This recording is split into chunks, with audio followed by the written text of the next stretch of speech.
Tommy antu bona baratu banga boto nyadza zva batu ri hapa lani ukho tambiwa dzidzi abiyanyana ari soko to lavhelesa ni dori roshanduka risongoshanduka uchitobori madhi rine riva richikonwa kholana voamba vala mufumakadzi Vho-netshandama uri madhi abombi ni vone avanhu ngauri uva wotosefuwa madhula apa noni zvambori wado vasefuwa na storage Vho-netshandama ngauri zvambori hoinoni arali oita hei storage yavo uri ive ichikotoda mulamboni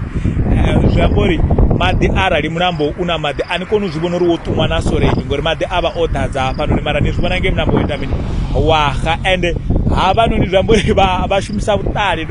lito cleana lavidza na TLB yakure rusongo bloka ngori ha bloka hapa noni zvambori community yayo ikotomopfa uri hukonuka una zvinhu zvine azongodzudzana ndiri lito cleana ndiri mulambo uchidhanga apa naona uchikotochimbira none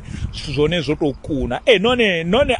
ari soko to lavhelesa ngoro roshanduka risongoshanduka uchitovori madhi aya noni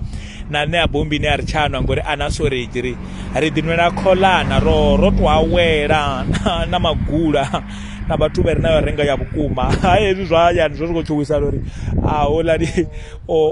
obuya ngagoli itsva vasina iya chikorodo Tommy antu bona varatu banga none nerinwa kholana bombini Vho-netshandama hayi nane na SABC uri madhi abombini ana storage ne ati chanwa noguma rini uvona chlorine ola mshonga unonga mafinyano wotocleana madhi auchena masipala auna budget mara otuma storage ndotoshumiseneyo storage sa chlorine veni dzidzi abuyanyana ari soko to lavhelesa none nne ndinwa kholana nambona ndikonwa madhi abombini nipo setombo kaye condition kachiperuperu apa lani uri SABC uri achadonwa rikoposa tombo ngori mbona konwa Tommy